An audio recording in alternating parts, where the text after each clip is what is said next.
Une amie qui débute dans le vélo et elle veut faire les sorties accompagnées.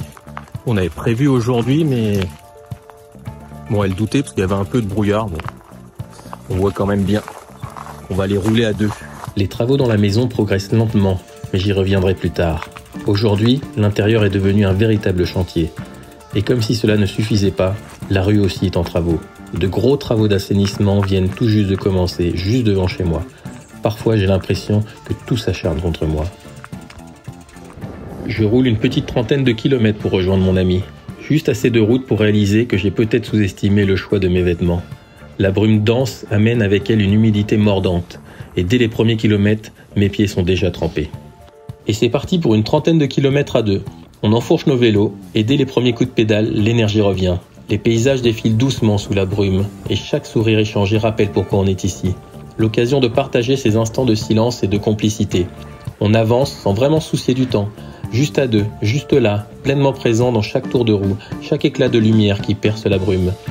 Mais c'est justement ça l'essentiel, savourer chaque instant de ces kilomètres partagés. Il vient l'heure de reprendre la route, cette fois en solitaire. Mais à peine quelques kilomètres plus loin, je me retrouve bloqué, derrière une imposante moissonneuse-batteuse. Sur le plat et dans les descentes, je pourrais la dépasser. Mais dans les montées, elle prend l'avantage. Impossible de trouver l'espace pour la doubler, alors je me résigne à patienter et un rythme lent s'impose à moi. Malgré le retour à la maison depuis quelques heures, mes muscles peinent à retrouver le repos. Ils continuent à vibrer, comme s'ils galopaient encore sur la route. Chaque fibre semble garder l'écho de l'effort, du mouvement, refusant de s'apaiser.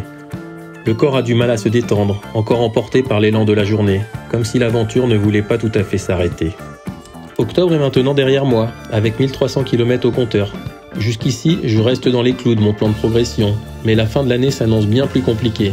Les travaux de la maison avancent au ralenti, occupant constamment mon esprit, et grignotent ma motivation.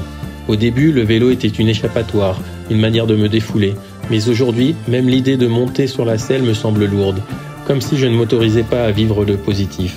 Ces mois de déconvenus ne s'effaceront pas du jour au lendemain. Chaque regard posé sur la maison est un rappel. Toutes les solives du premier étage sont encore coupées, dévoilant l'ampleur du travail qui m'attend. Remplacer les bois endommagés, refaire le parquet, traiter les murs, isoler, plaquer, repeindre. J'essaye de garder espoir et de croire qu'à Noël, tout cela sera derrière moi. Mais pour l'instant, la route est encore longue.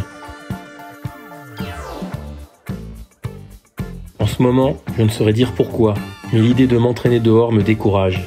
Peut-être parce que c'est ce dont j'ai le plus besoin et que mon esprit, d'une certaine façon, semble me l'interdire. Alors je fais avec. L'home trainer devient mon refuge. Les séances d'intensité m'aident à rester concentré, mais sur des durées plus courtes. Aujourd'hui, c'était 10 blocs de travail de 3 minutes qui étaient au programme. 3 minutes où je me concentre à chaque coup de pédale et une bataille contre moi-même. Ce temps passe plus vite et peut-être que parce que je me l'autorise, il devient accessible. Les premiers blocs se passent bien et la minute de récupération semble à chaque fois plus brève. À mi-parcours, l'idée d'abandonner me traverse l'esprit, mais je tiens bon. Je me rappelle pourquoi je fais tout cela.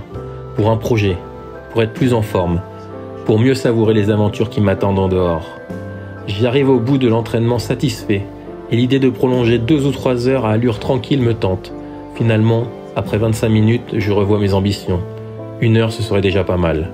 Mais 5 minutes plus tard, je descends du vélo. Pourquoi forcer pour quelques minutes de plus ?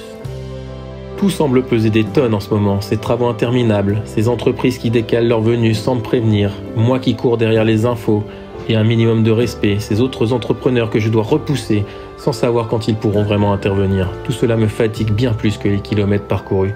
Mon esprit se disperse, l'énergie se dilue dans l'incertitude et l'attente. Et voilà, Noël approche à grands pas, plus que 41 jours. Cela paraît si court pour que 3 entreprises interviennent encore et achèvent ce chantier. Pourtant, j'ose espérer. Espérer que la fin de l'année marque un tournant, qu'elle mette un point final à ces soucis, que ces fêtes soient le début d'autre chose. Dans le meilleur des cas, peut-être même un peu de repos pour que je puisse reprendre la route, libre de toute contrainte, prêt pour les aventures de 2025. La route reste incertaine, mais le chemin continue. Je garde toujours en tête pourquoi je m'inflige ces entraînements exigeants. C'est pour qu'au moment de partir à l'aventure, je puisse le faire dans les meilleures conditions, prêt à affronter l'inconnu. Et dans ces instants où l'effort devient intense, je repense à mes expéditions passées, à ces routes que j'ai parcourues au Sri Lanka, où chaque détour me rappelait qu'un éléphant pouvait surgir à tout moment. Là-bas, chaque coup de pédale est une immersion dans des paysages saisissants et des parfums exotiques.